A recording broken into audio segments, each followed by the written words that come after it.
A toddler mutters two chilling words, and a decorated police officer almost collapses. The courtroom wasn't prepared. No one was. And when the K9 turned its head, that's when everything spiraled. Sunlight slashed through the towering windows of the old municipal courthouse, slicing the shadows on the marble floor like blades. In courtroom 9B, the tension was buried beneath routine lawyers' straightened ties. Court clerks exchanged quiet whispers, and the low hum of anticipation floated like dust in the air. It was meant to be another uneventful morning, just another hearing on the calendar, just another witness with a half-useful memory. No one knew the storm already sat in the front row. Nestled at the edge of the courtroom, on a bench too big for her tiny frame, sat 3-year-old Lila Carson. Her chubby fingers clutched a faded blue elephant, its ear long since torn. Her auburn hair was tied in 2 uneven pigtails, secured by mismatched hairbands, and her eyes, large, watchful, strangely aware, darted across the vast courtroom like she knew more than she should. She wore a lavender sundress speckled with tiny stars. Beside her sat her mother, Lila Carson, fiddling with the cuff of her blazer and trying to mask the nervous twitch in her jaw. Danielle was set to testify in an open investigation into a series of stolen pharmaceutical shipments.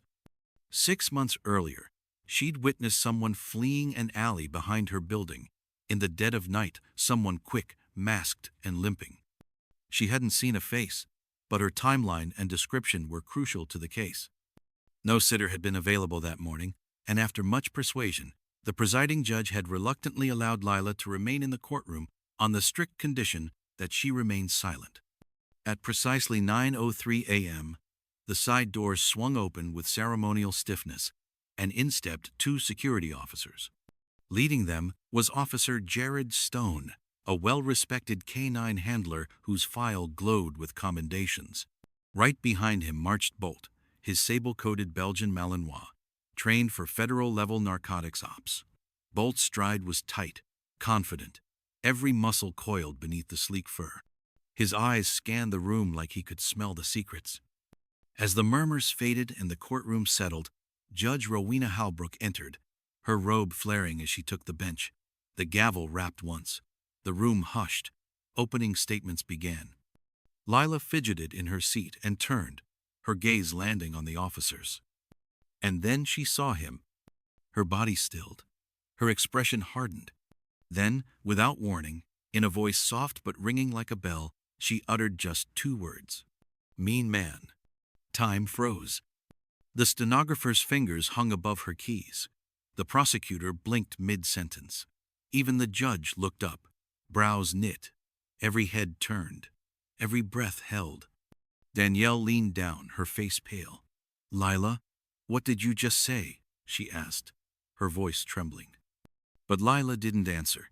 She only raised a tiny hand and pointed not at Bolt, but straight at Officer Stone. Her lip quivered, but her voice came stronger now. "Mean man." The silence that followed was more deafening than a scream. Officer Stone, frozen mid-step, lost the composure he'd worn like armor. Something flickered across his face, shock, guilt, panic. It was gone as quickly as it came. He straightened. Too late. Judge Halbrook leaned forward. "Is there a problem?" Danielle stammered. "Your Honor, 2 think she's just confused. She's only 3, she doesn't understand." But Lila didn't look confused. She looked certain. Her eyes didn't leave the officer's face. Then she whispered, "He locked me." Gasps rippled through the room. The prosecutor, Assistant DA Lucas Baird, rose from his chair slowly. "Your Honor," he said, carefully measuring every syllable, "I request a brief recess." Immediately. Judge Halbrook didn't move for a long second. Then she nodded. 15-minute recess, bailiff. Bring Officer Stone to my chambers, now." The courtroom erupted not in chaos, but in whispers, glances, speculation. Danielle clutched Lila tightly, her heartbeat pounding in her ears.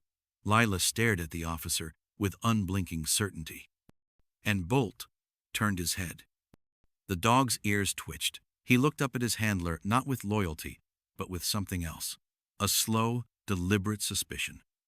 Outside, a breeze swept across the courthouse flag. Inside, The air had turned electric. Inside Judge Halbrook's chambers, the atmosphere was as heavy as wet concrete. Officer Jared Stone stood stiffly in front of her desk, arms crossed in perfect police posture. But a faint sheen of sweat was rising at his temples. He didn't blink. "You seem unsettled, Officer Stone," the judge said, her tone a knife wrapped in velvet. "With all due respect, Your Honor, being yanked away from court proceedings over the ramblings of a toddler is an insult," Stone replied. His voice was steady, but too steady, like a man rehearsing his lines. "She's a child. This is absurd." Judge Halbrook tapped her pen once, twice, then said coldly, "She didn't just call you a mean man. She said you locked her. You understand the gravity of that?" Meanwhile, in a private waiting room outside the main hall, Danielle sat in a stiff plastic chair, gripping her daughter. Her hands trembled. Lila was silent now, but her eyes hadn't moved from the door. They were wide, watchful. "She remembers," Danielle whispered, more to herself than anyone else. The door opened.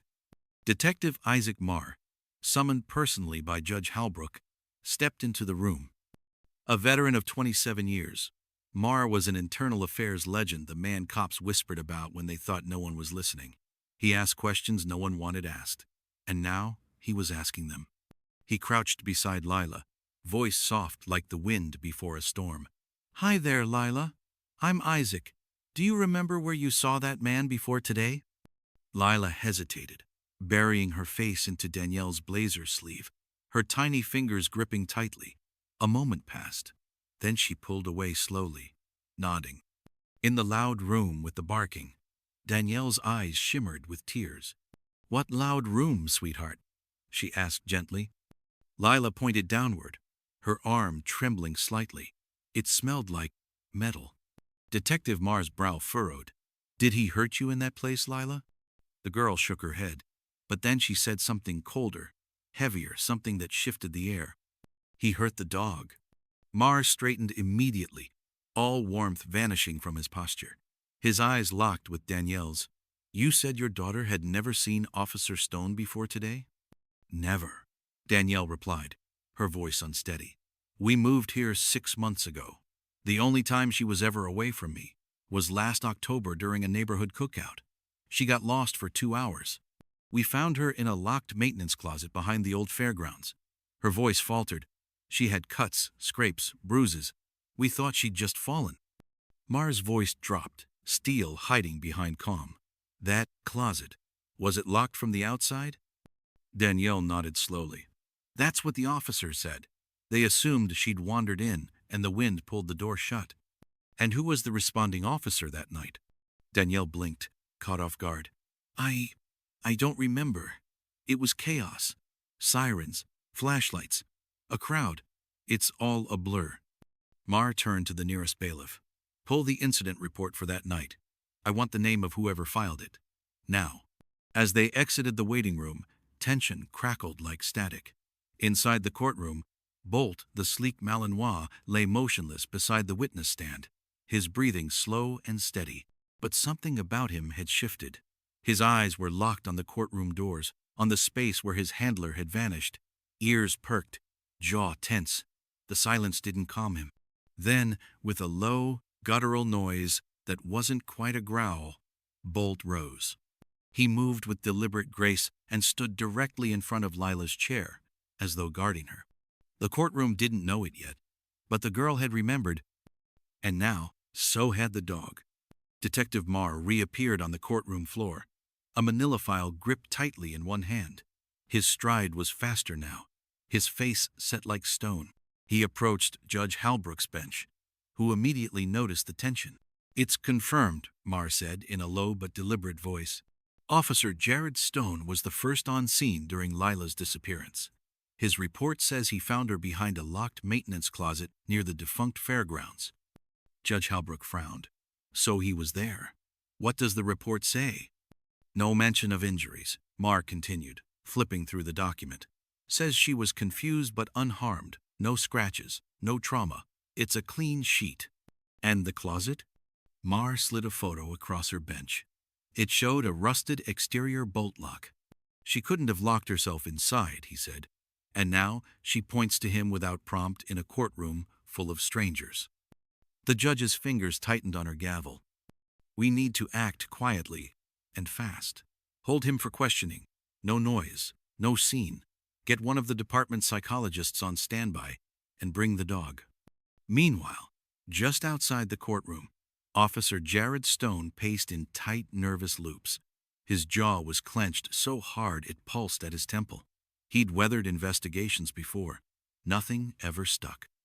But something about this, a toddler's voice, that look in the dog's eyes felt less like coincidence and more like something unraveling. The door opened. Detective Marr stepped in, flanked by two silent officers. "Officer Stone," he said, tone clinical, "you're being placed on administrative hold, pending an internal investigation." "You've got to be joking," Stone barked. "Because a kid pointed at me? Really?" "No," Marr replied coldly. "Because of a missing child, a questionable report, and a possible pattern involving the mistreatment of your K9 unit." Stone's face hardened. "That dog is clean." Marr didn't blink. "Yes, and that's the problem. The dog remembers too." A flicker, a twitch in the corner of Stone's lip, barely noticeable. But Marr noticed. Back inside, Lila sat beside her mother, now sipping silently from a paper cup of juice she didn't seem to taste. Her eyes never left the courtroom doors. Then Bolt entered. He didn't move like a working dog on command. He moved like he remembered something. Each step was slow, deliberate. Every lens in the room turned. The bailiff hesitated, unsure whether to stop the dog, but Judge Halbrook gave a subtle nod. "Let him go." Bolt approached the bench, stopped in front of Lila, and lowered his head. It wasn't submission. It was something older recognition. He let out a low whine, barely audible over the room's breathless silence. Lila's eyes widened. She leaned forward and ran her fingers through his fur. "That's him," she whispered. "The barking dog. He was there." Danielle gasped. "Lila, are you sure?" Lila nodded once, steady. He was locked too. The room froze. Marr stepped forward, voice steady but laced with steel. "Your Honor, I respectfully request a formal review of Officer Stone's service history, particularly all cases involving his K9 deployment. I also recommend a full medical examination for the dog." "Granted," said Judge Halbrook without a moment's hesitation. "And have the department's trauma team and K9 medical consultant examine the dog immediately. I want results within the hour," Judge Halbrook ordered, her voice clipped but composed. From the rear of the courtroom, a man in a gray button-down and jeans slowly rose. "My name is Dr. Neil Voss, behavioral trauma specialist for law enforcement K9’s," he said. "I've been observing since the moment the disturbance began. If it pleases the court, I'd like to examine the dog now." Permission was granted. As Voss approached, Bolt showed no aggression. He didn't cower, but when Voss gently lifted his rear leg to check beneath the fur, he stopped cold. A sharp intake of breath escaped him. Fresh welts, healed-over burns, lash scars, all consistent with controlled, repeated punishment methods, the kind designed to hurt without leaving evidence. "This animal has been abused," Voss said tightly, "by someone who knew exactly how to hide it." Marr turned to the judge. "We'll need warrants. This doesn't end with Jared Stone." Judge Halbrook glanced toward Lila, who now cradled Bolt's head in her lap with silent tenderness. The girl didn't speak. She didn't need to. Neither did the dog. Silence had become the loudest testimony in the room. Later that evening, Detective Isaac Marr stood before a wall-sized whiteboard plastered in sticky notes, maps, photographs, and case reports. One name was circled in red at the center, Officer Jared Stone. But the picture was no longer just about him. "This isn't isolated," Marr said to Ada Lorraine Pell, his tone grave. "There are 5 other children, all found in locations matching GPS logs from Stone's patrol car." "5?" Lorraine said, her expression grim. "Every time, he was the one who found them," Marr continued. "Every time, his reports were vague. No photos, no follow-up, just convenient timing. And none of them raised alarms," Lorraine said, "because he wore a badge." Outside the briefing room, Bolt lay curled beside the hallway window, one eye half-lidded, watching. Since being removed from Stone's command, he hadn't barked once. But he never strayed far from Mar or from Lila. "Good boy," Mar murmured, scratching behind the dog's ear.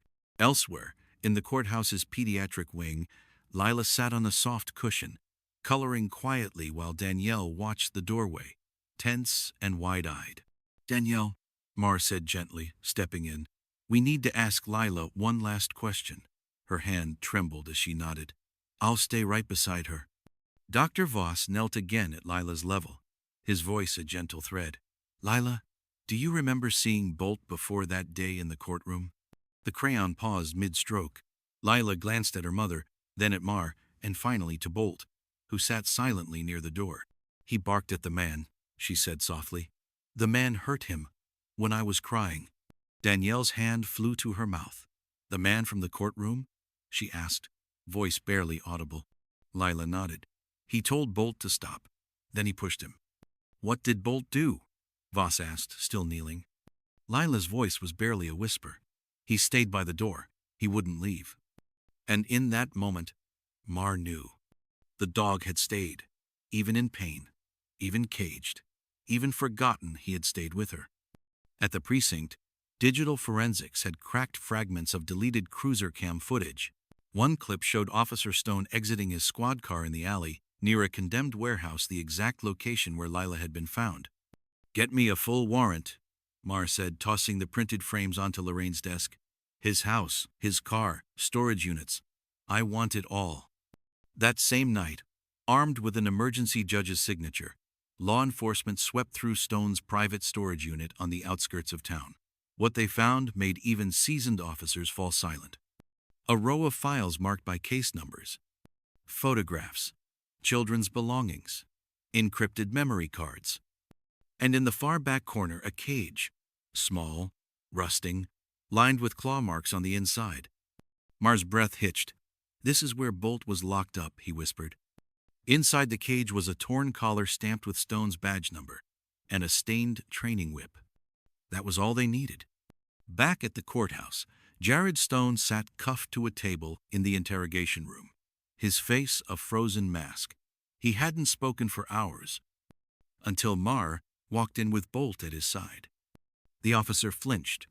Mar laid two photos on the table, one of Lila and one of the cage. "She remembered," he said. "So did the dog, and neither of them said a single word." Stone stared at the photos, then at Bolt.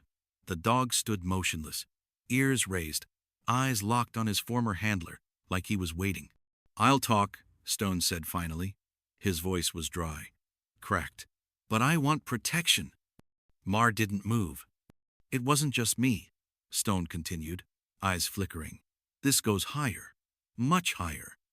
Outside, rain began tapping the courthouse roof. Inside, something else had begun to rise. Justice. By morning, the sun spilled through the courthouse windows like judgment from above. Its light painted gold across the benches, the silence charged with something new. Today, the crowd was different. Reporters lined the aisles.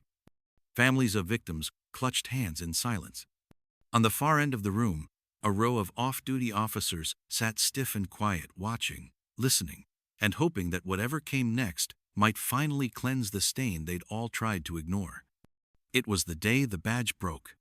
At the center of Courtroom 9B, Sergeant Jared Stone stood shackled at the defense table. He had pled guilty to 6 counts of child endangerment, abuse of authority, and obstruction of justice. His final confession had shattered a wall of silence, exposing a covert ring involving 2 senior officers and a forensic specialist who had doctored official records to keep his crimes hidden. But the courtroom wasn't looking at him. All eyes were on a small girl, seated near the witness stand feet, swinging above the floor, her fingers gently stroking the head of the dog beside her. Lila Carson, silent, steady. And Bolt, no longer a K9 in service gear, but now wearing a deep blue vest marked Therapy Companion. He sat tall, focused, calm. But the moment Lila whimpered, his ears twitched. His head turned toward her instantly. ADA Lorraine Pell approached the bench, her tone softer than any previous appearance. Your Honor, with the court's permission, I'd like to make a final statement. The judge nodded. She turned to the room. This court has witnessed unthinkable pain in recent months, deceit, betrayal, the weaponization of trust. But it has also witnessed something much rarer, something more powerful than law or evidence. She glanced toward Lila. When Lila looked at Bolt and said, "He stayed," she wasn't just describing a dog. She was describing courage, loyalty, and protection. The courtroom stilled. You could hear breaths being held. Officer Stone wore a badge to shield himself from consequence, she continued. But Bolt, a discarded asset left behind by the same system, made a choice. He chose to stay with a frightened child, and in doing so, he saved her. The judge removed his glasses, blinking slowly. Lorraine's voice steadied. I ask this court not only to sentence the guilty, but to recognize the necessity for change, for oversight, for listening, especially when the voice is small, or when it barks. A ripple of emotion moved through the room. At the defense table, Jared Stone kept his eyes low. The judge spoke. Let the record reflect that the direct testimony of a minor child and the behavioral consistency of a service animal contributed to this conviction. You, Mr. Stone, abused the trust of your badge. Your sentence is 40 years. No parole. Gasps murmured through the gallery. The bailiff stepped forward. Stone was led away, head down, wordless. Lila sat quietly, one hand still buried in Bolt's fur. Later, in the courthouse's garden, cameras flashed and reporters clustered, but they were kept back. Danielle and Lila Carson, now in protective custody, were quietly escorted past the crowd. Detective Marr knelt beside Lila. Would you like to say goodbye to Bolt? Lila frowned. He's not going anywhere. Marr turned to Danielle, who nodded with tearful resolve. We talked. If the department agrees, we want to adopt him. Marr smiled, his voice warm. He belongs with his hero. That evening, during a formal press announcement, District Attorney Lorraine Pell introduced a new policy, the Lila Bolt Initiative nationwide reform, requiring third-party oversight for all K9 units, trauma-informed protocols for juvenile testimony, and deepened vetting for officer mental fitness. The story swept the nation. Photos of Lila pointing from the courtroom, of Bolt standing guard, went viral. The phrase, "he stayed," became a national symbol of truth, innocence, and endurance. In their new home, Lila now slept peacefully each night, with Bolt curled at her bedside. Sometimes, just before drifting off, she'd lean close and whisper, "You stayed, so I don't have to be scared anymore." Bolt, ever alert, would close his eyes beside her, knowing his duty had finally become a home. Sometimes, truth doesn't shout. Sometimes, it doesn't need to speak at all. Sometimes, it stands on 4 legs. Thank you for staying with us through this unforgettable journey. Today, we witnessed how the voice of a child and the unwavering loyalty of a dog uncovered the cracks in the system designed to protect, and how, in the face of that brokenness, loyalty and innocence became louder than silent. Because not all heroes wear badges. Some have tiny hands, and some have 4 paws. If this story touched your heart, moved you, or gave you a sense of hope, subscribe to Unheard Tales, where we bring real, emotional, and awe-inspiring stories of animals who change and sometimes save lives. Tap the bell icon so you never miss another true story that may just change your day or your heart. Because the world needs more stories like this. Stories where loyalty, love, and truth find their way and win. From all of us here at the channel, thank you for watching, and we'll see you in the next story.